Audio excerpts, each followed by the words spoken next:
AI literacy is used to empower employees. Hey there, welcome to the AI Sidekick, the show designed to help you banish your AI anxiety. I'm your host, Ryan Heath, from Robin AI. Well, today I'm joined by Ashton Madigan, an expert in AI governance and the evolving intersection of law and technology. Ashton's worn many hats. She's a seasoned deal maker, a regulatory strategist, and a passionate advocate for AI literacy. Now serving as legal counsel at Deloitte, where she co-authored Deloitte's internal AI literacy training for the US firm. Ashton, welcome to the podcast. Thank you. Glad to be here. Excellent. Well, let's get straight into it. You've been in the trenches for quite a while now, writing AI literacy materials for Deloitte. Tell us why is this literacy aspect so critical, especially for legal and business leaders right now? Absolutely. The big thing is that AI literacy is used to empower employees. Employees, if they're going to be using AI at all, or if an organization is going to be developing, deploying AI, then your people need to know how to use it. What are the risks involved? How do you identify those risks? How do you determine when an outcome doesn't align with what you thought it would be? How do you identify those patterns within that?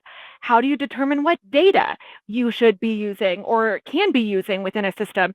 And all of that comes down to AI literacy, and teaching your employees, hey, what's our goal here? And how are we going to do it? And when we're not reaching our goal, how do we troubleshoot? And I'm guessing as well then, as a quick follow-up, that the more literate the team is, the more it can figure out the better uses and ways of applying AI into the workflow. So then you're not just relying on sort of a leadership group to just determine what the strategy is. You can kind of build it a bit more from the bottom up as well. Absolutely. Those who are not necessarily involved in the procurement process, but recognize a gap or a need can say, hey, I've found this tool.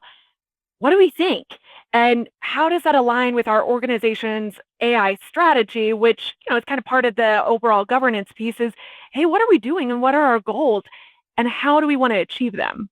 Excellent. And speaking of governance, like one of the trends that I've been observing is that, advances in the AI technology itself have been outpacing regulators' ability to keep up.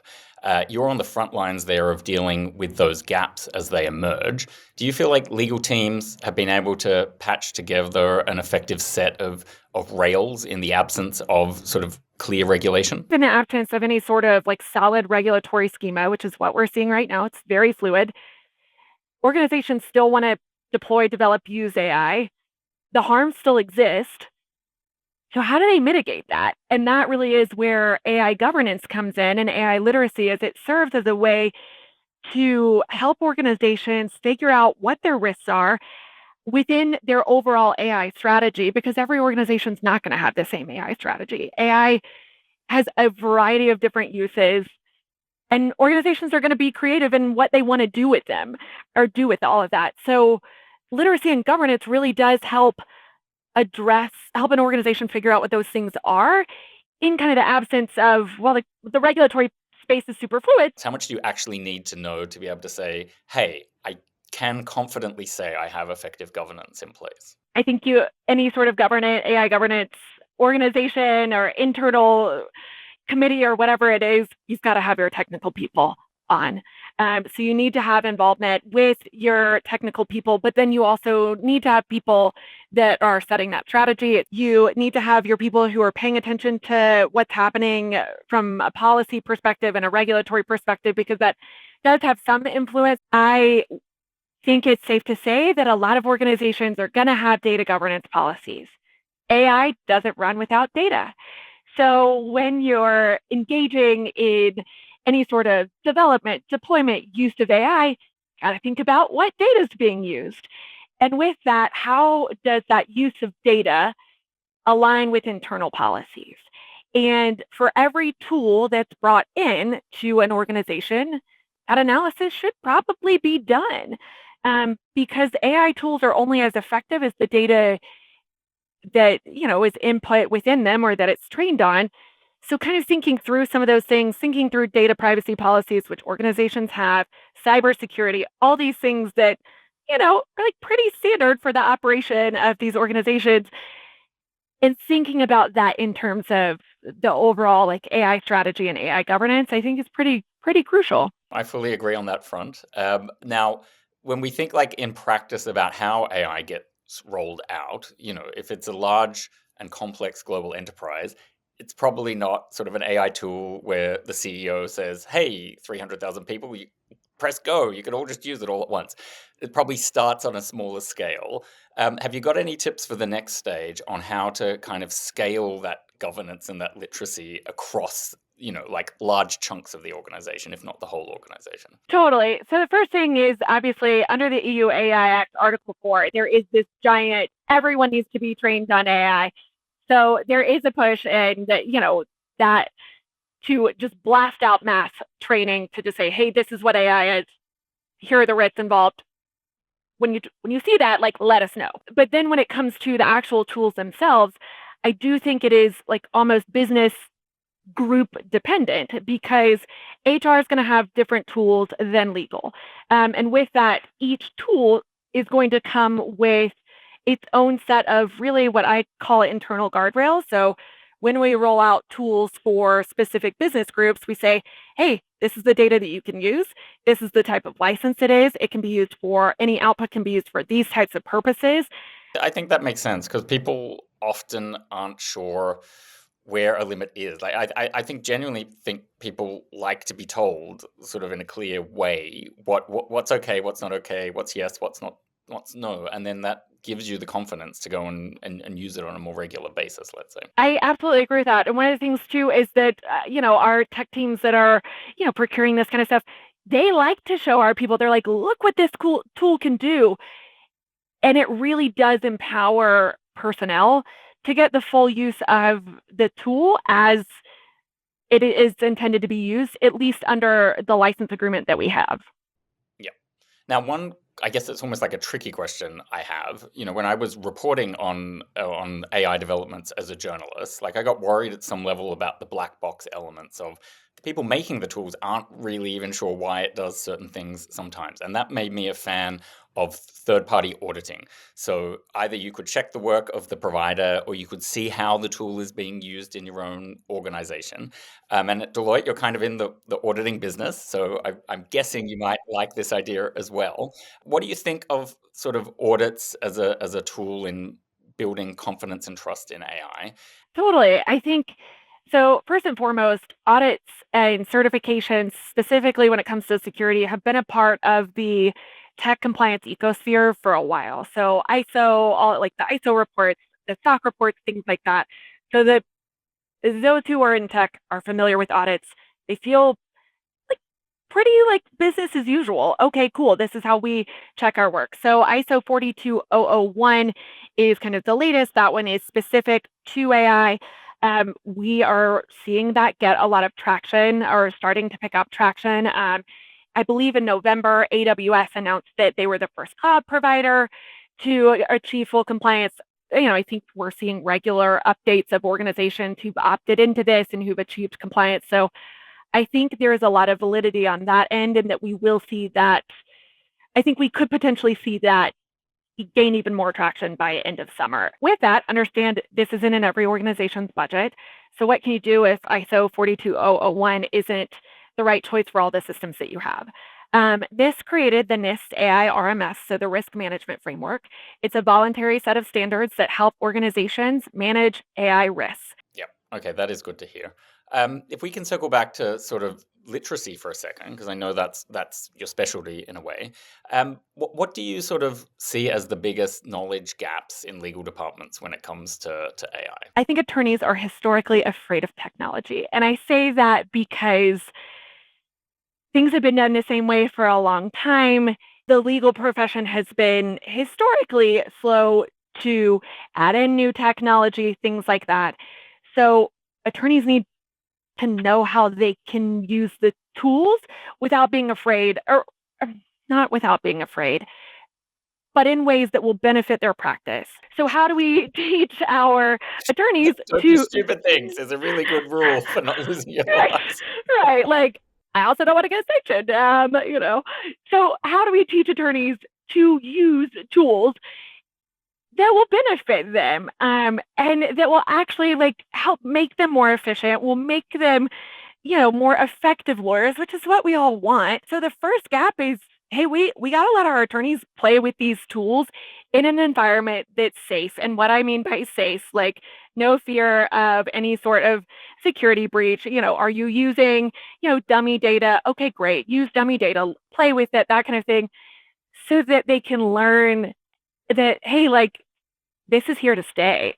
At least in my opinion, it's here to stay. We found a similar tactic works quite well, where not all organizations even have an AI policy now, for example. So you could get in trouble if you download or use a chatbot in a system in some organizations. And so what we decided we had to do at Robin was create a kind of safe boot camp environment where you could come to us, use our laptops to test the tool.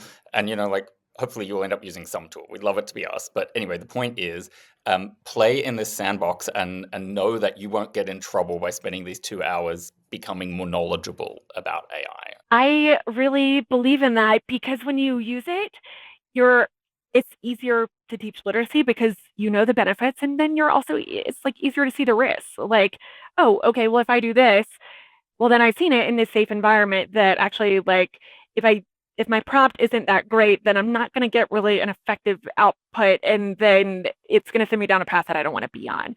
So yeah, I think that's really cool.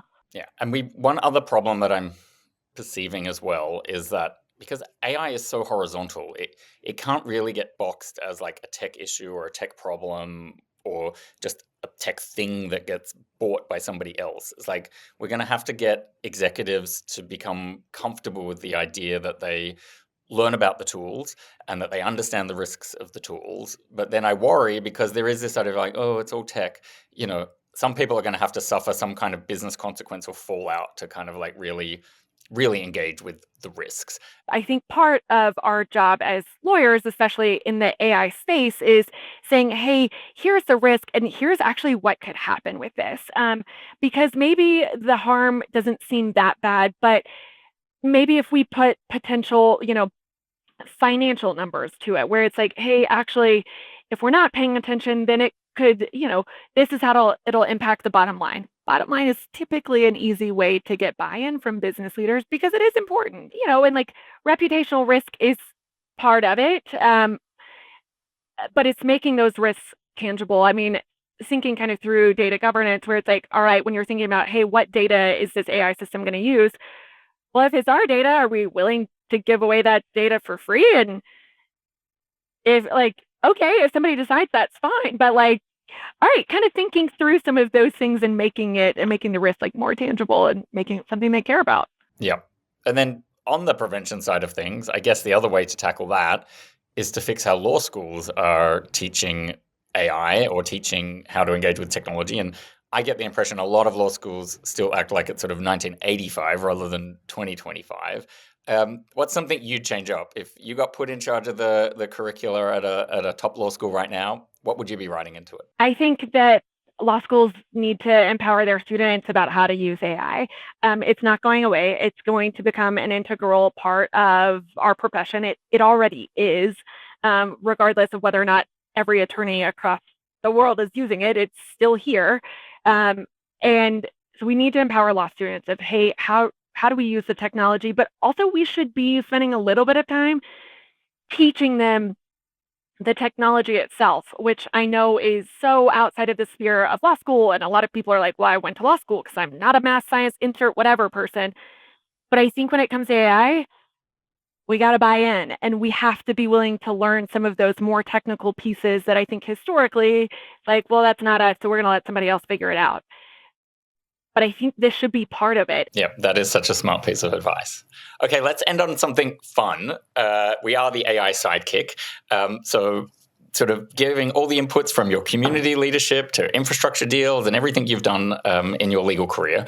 What's something you wish your AI Sidekick could handle for you when you turned up for work tomorrow? Yes, I am still very much a deals attorney at heart, and I would love an AI system that could check all my defined terms, cross-check my section references, could also fix formatting because a lot of deals attorney, well, any attorney knows the pain that comes with fixing the formatting after multiple lawyers have touched it, and one that also polishes off all grammar, things like that, so that when I get ready to send a document out for signature, I have the confidence that it is fully ready to go. And I do have that, but it takes a lot of hours to get there, and it would be fantastic if AI could just do that for me.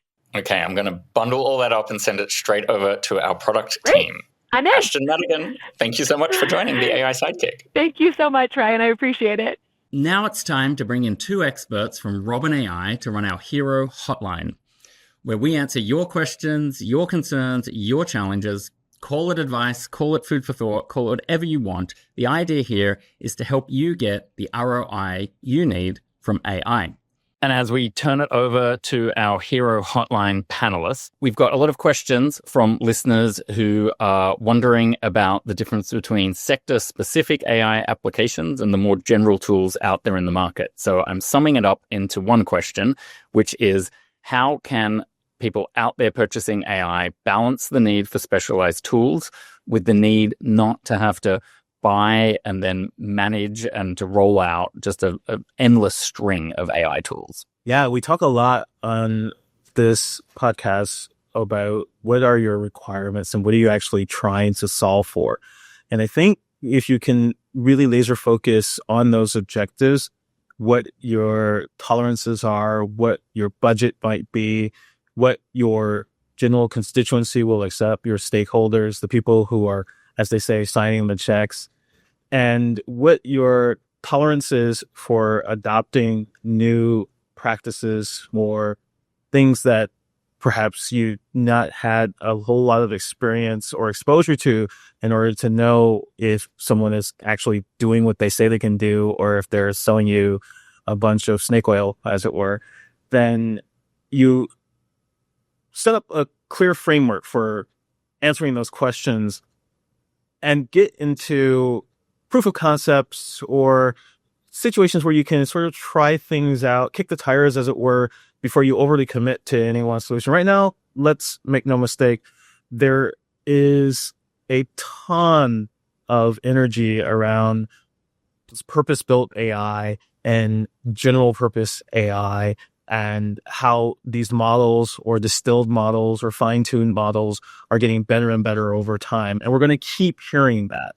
The way to keep yourself sane is to, again, know what's best for your organization and your context. Have your questions really well tailored and specific to what you need, and find a partner that can answer those questions very precisely and without giving you a whole lot of fluff or a whole lot of dreams and unrealized expectations. I think if you can keep that mental model sort of in mind as you're thinking through what your next steps are within this ecosystem, then you'll be all right. So, Mariam, what's the one AI trend in 2025 that our listeners really have to keep on top of? I think the trend that's really important is how a company is taking a model, whether it's OpenAI, Anthropic, or Copilot, and then really customizing it for the specific use case. What I'm observing is that a lot of companies out there in the legal tech space are just pretty wrappers for the various models, and they're not actually doing anything to make those models stable for their specific use cases, whether it be contracts or litigation. And that's what you need to look at. You need to look at what data set was used to really boost the original model for the specific use cases. The second thing you need to look at is how the model is being hosted to make sure your data is very secure. A lot of systems claim to be secure, but will not pass any kind of penetration testing. Cool. Excellent. Thanks for tuning into the AI Sidekick. I hope you're now feeling more confident about implementing AI into your business. If you found today's conversation valuable, be sure to subscribe and share it with your colleagues. For more insights or to see how Robin AI can help you make contracts simple, check out robinai.com. See you next time.